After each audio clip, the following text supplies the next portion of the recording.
Assalamualaikum warahmatullahi wabarakatuh.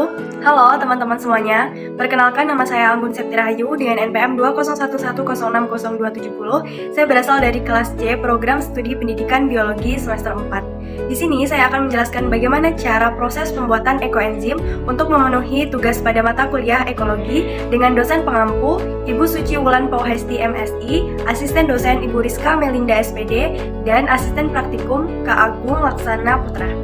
Sebelum kita melakukan praktikum, terlebih dahulu kita harus tahu tentang apa itu ekoenzim. Yang dimaksud dengan ekoenzim ialah cairan alami serbaguna yang merupakan hasil fermentasi dari gula merah atau molase, sisa kulit buah, potongan sayuran yang masih segar, air keran, air hujan, ataupun air buangan, dan lain-lain. Lama pembuatan dari ekoenzim ini memakan waktu 3 bulan untuk wilayah tropis dan 6 bulan untuk wilayah subtropis. Nah, formula pembuatan ekoenzim ini ditemukan oleh Dr. Rosukon Pompanfong yang berasal dari Thailand. Yang selanjutnya itu, apa sih manfaat dari ekoenzim? Manfaat dari ekoenzim yang pertama, ekoenzim sebagai pembersih alami. Yang kedua, ekoenzim untuk perawatan diri. Yang ketiga, ekoenzim berfungsi sebagai perawatan kesehatan. Yang keempat, ekoenzim berfungsi sebagai penghasil ion negatif. Yang kelima, ekoenzim membantu mengurangi tingkat radiasi di rumah kita. Dan yang keenam, ekoenzim untuk meningkatkan kualitas air, tanah, dan udara di sekitar lingkungan kita. Lalu, apa tujuan dilakukan praktikum ini? Yang pertama, praktikum ini bertujuan agar mahasiswa dapat mengenal dan mengetahui apa itu ekoenzim. Yang kedua, dapat mengetahui cara pembuatan ekoenzim. Dan yang ketiga, memahami manfaat pembuatan ekoenzim.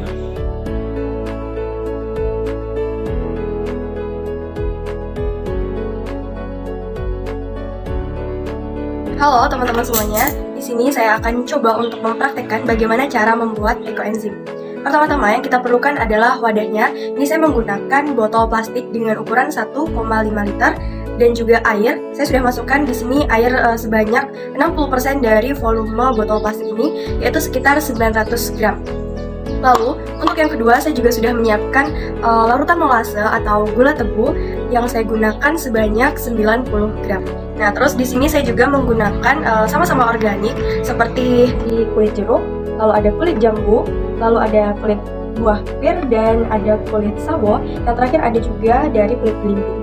Nah, teman-teman kalau misalkan di rumahnya ada jenis-jenis buah lainnya juga boleh dipakai. Langkah berikutnya yaitu memasukkan larutan molase 90 gram ke dalam larutan air 900 gram di botol yang sama ya teman-teman. Kita harus hati-hati memasukkannya biar tidak tumpah.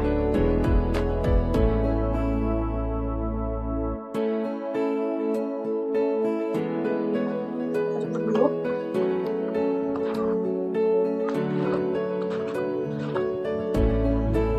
Nah ini teman-teman, Anggun sudah memasukkan larutan molasenya ke dalam botol plastik.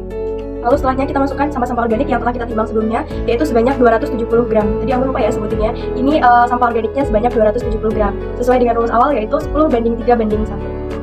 Jadi ininya yang 270. Kita masukin satu-satu ke dalam wadah.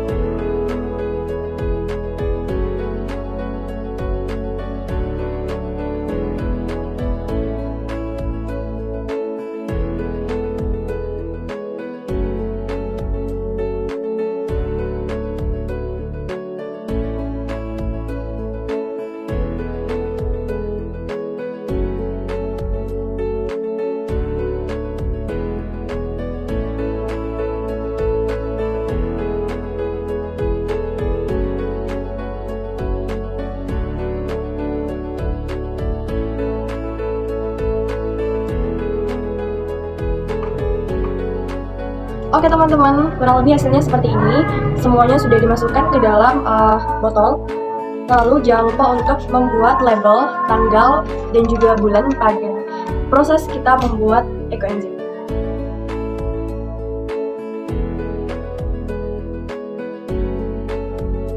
Nah ini dia hasil akhirnya dari proses pembuatan kita yang cukup memakan waktu. Di sini Anggun gunain plastik yang nanti dilubangin sama jarum pentol dan juga karet buat jadi penahannya biar nggak lepas. Karena kalau misalkan kita menggunakan botol plastik itu akan cenderung lebih mudah untuk meledak. Jadi agar tidak meledak, Anggun mengganti tutupnya untuk 3 hari pertama menggunakan plastik yang akan kita lubangi bagian atasnya.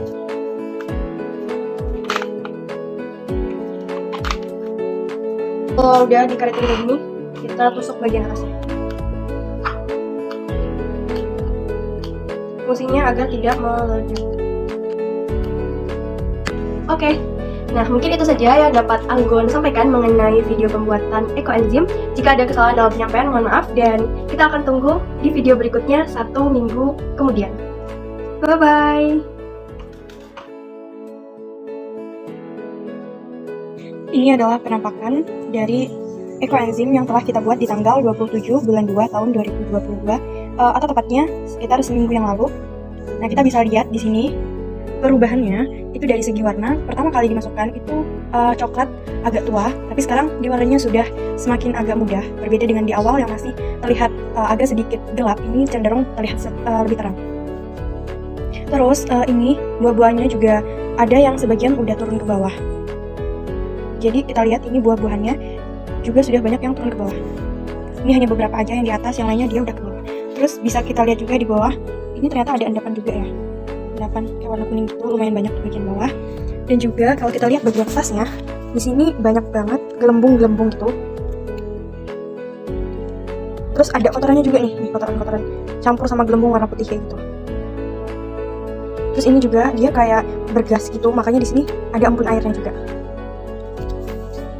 Ini dia penampakan larutan ekoenzim di hari ke-7.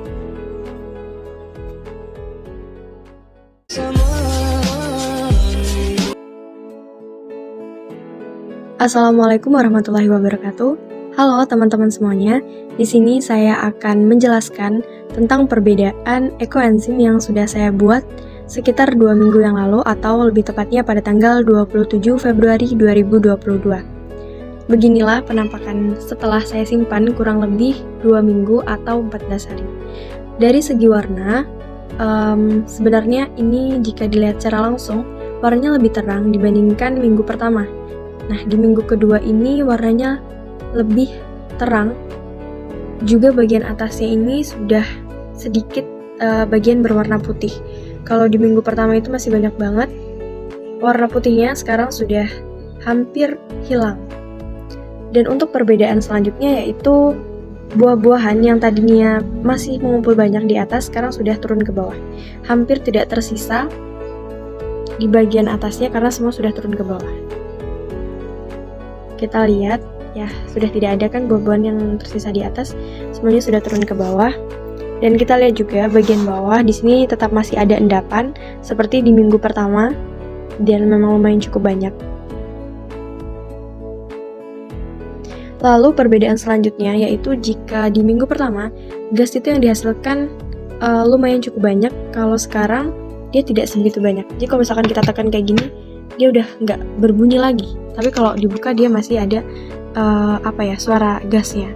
Tapi kalau di minggu pertama kemarin itu benar-benar ketika kita pencet seperti ini, nah itu gasnya akan naik ke atas. Tapi sekarang udah enggak.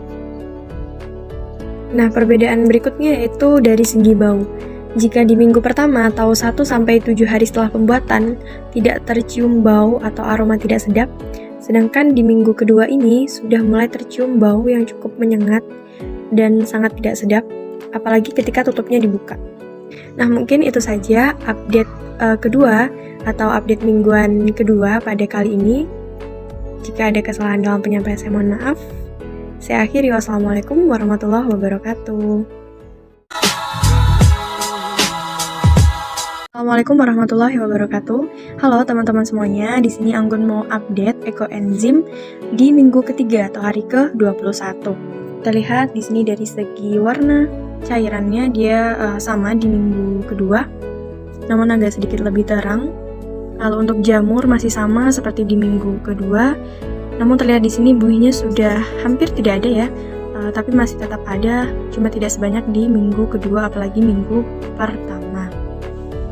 Lalu untuk endapannya sama saja seperti minggu kedua, mungkin agak lebih banyak sedikit gitu ya. Untuk buah-buahannya sama seperti di minggu kedua juga, dia sudah lumayan melunak dan di bagian atas juga sudah tidak ada karena semuanya sudah turun ke bawah.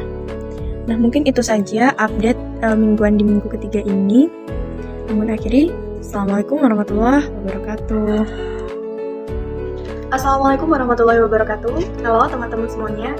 Di sini Anggun mau memanen larutan ekoenzim yang telah dibuat pada tanggal 27 Februari 2022.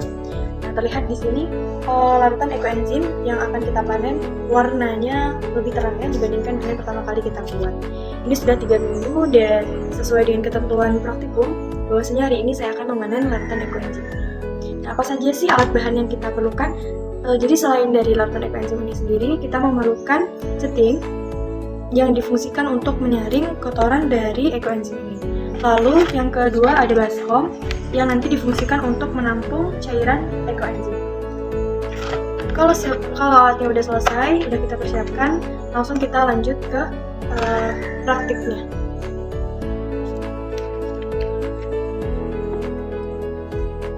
Baunya asam.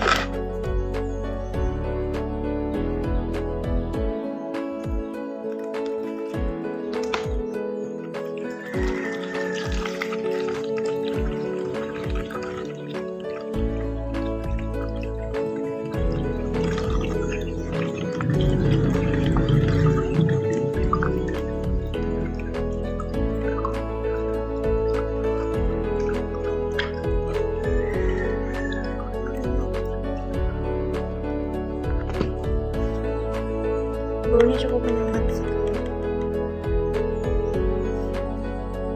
Nah, ini dia teman-teman. Nah, ini adalah cairan ekoenzim yang kita dapatkan. Begini kurang lebih penampakannya. Dan ini buah-buahnya.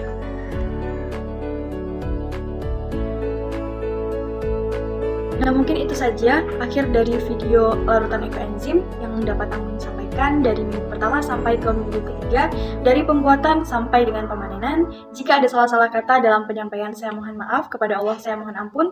Terima kasih. Assalamualaikum warahmatullahi wabarakatuh. See you.